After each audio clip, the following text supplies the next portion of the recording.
transformación social que supone el siglo XIX. En el siglo XIX ocurre sobre todo un fenómeno que es el fenómeno de la industrialización. Y cuando pasamos a la era industrial, como gran concepto de la civilización nuestra, significa que las relaciones directas entre el amo y el trabajador, es decir, entre el que en la Edad Media se llamaba el señor y el siervo, pues ahora ha cambiado y ahora lo que tenemos es, digamos, un propietario que es el dueño y señor de la plata, del dinero, ¿no? Que es el señor capitalista y que está sirviéndose de una multitud de trabajadores, que son los obreros. Entonces los trabajadores, los obreros, bueno, pues han ido como avanzando en la conquista de sus propios derechos para vivir una vida digna y no sometida, como ocurría con la esclavitud o con la época del... La esclavitud es el paradigma, el ejemplo de la vida social en la época, por ejemplo, primitiva, en la época de Jesús, por decirlo, en la época antigua. En cambio, en la Edad Media, pues se pasa al sistema feudal. Y en el sistema feudal sigue estando de una manera parecida, pero ya es el señor feudal el que tiene a una multitud de siervos en sus campos, en sus trabajos, etc., ¿no? En el siglo XIX lo que ha ocurrido es que con el cambio en la filosofía de la Ilustración, por una parte, en la vida religiosa, pues ha proliferado el mundo del protestantismo, que hace que desde el Concilio de Trento en 1545, pues ya no sea la sociedad occidental, no sea la sociedad, digamos, católica de la Edad Media, sino que ya hay una distinción bastante grande. Y entonces hay mucha gente que con las filosofías de la época moderna... ¿Estáis estudiando ya filosofía moderna todavía? No, solo propedéutica, la filosofía 3. Pero tenéis una idea un poco de lo que era la filosofía moderna, ¿eh? Con Descartes, ¿no? ¿Le llamáis Descartes o Descartes?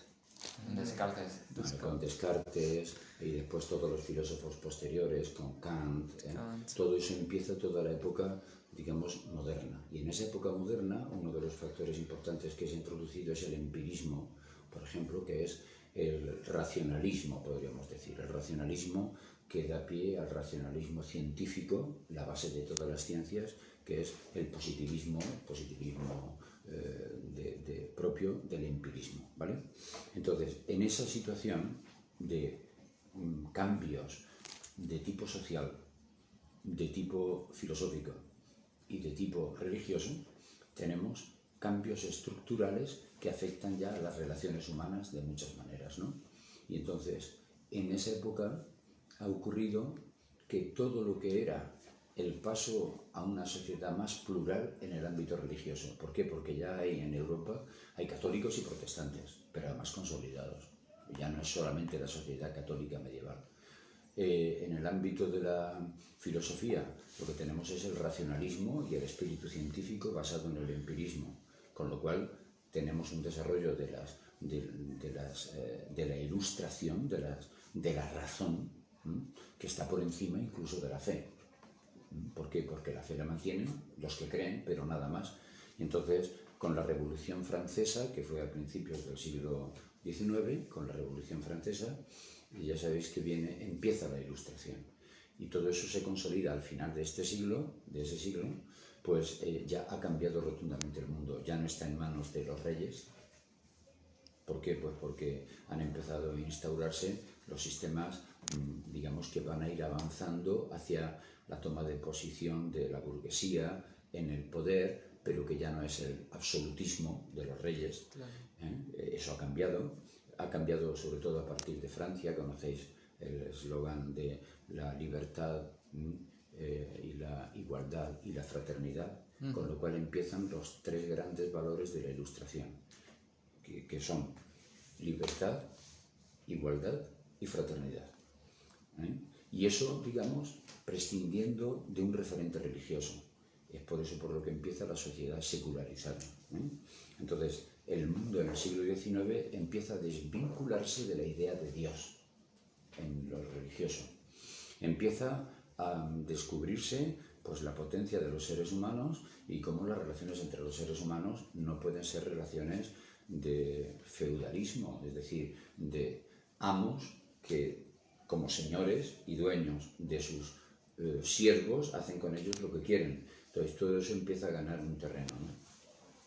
Y empiezan las filosofías, pues bien con espíritu científico, las del empirismo, como las que son más de tipo hegeliano, que son la filosofía idealista de Hegel, ¿no? Pero que tienen unas derivadas después en el análisis social, por ejemplo, con Carlos Marx. Carlos Marx pertenece a la dialéctica hegeliana, pero dándole la vuelta, en donde en lugar de ser el idealismo es el materialismo. Pero es lo mismo, es prácticamente el mismo sistema. Entonces el materialismo significa que se fija en las condiciones sociales y materiales de la población, de la situación del mundo obrero principalmente, ¿no? Y entonces ya a mediados del siglo XIX, lo que ha ocurrido es que se ha publicado en el 1848 el Manifiesto Comunista.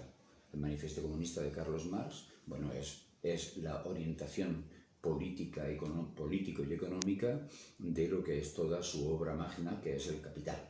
Entonces, la visión que tiene Carlos Marx es la de analizar las relaciones del mundo, ¿no?, de las relaciones sociales, desde el prisma de la economía.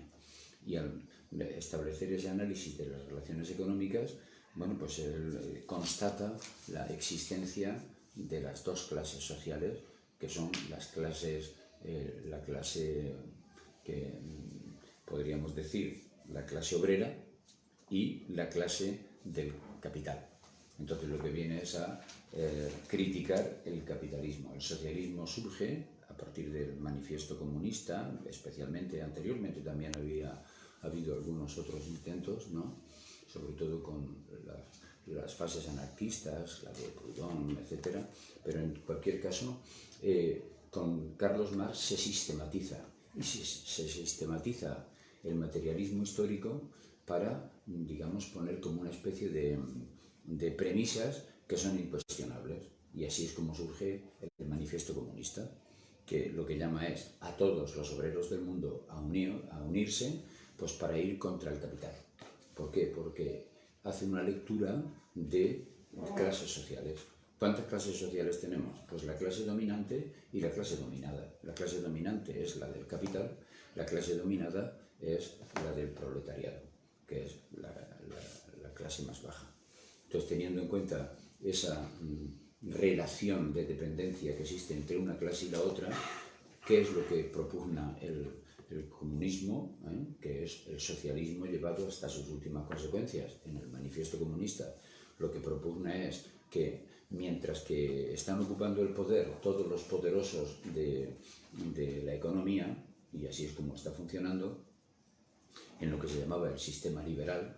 Entonces el sistema liberal es que la libertad permite, que proclama el liberalismo, permite que haya una clase que libremente está controlando a todos los demás. El desenmascaramiento de esa clase que se llama liberal, de ese sistema que se llama el sistema liberal, nos viene a decir, no, mire usted, aquí lo que están mandando es unos pocos mandan a unos muchos y los otros muchos están sometidos. Entonces, en este sentido, el marxismo delata una verdad desde el punto de vista político y económico que es muy clara. Es que hay una sociedad dominada por unos pocos, que son la clase alta, la clase del capital, y una sociedad que es la inmensa mayoría de los trabajadores, que los trabajadores quedan como muy circunscritos a ser una clase baja de supervivencia.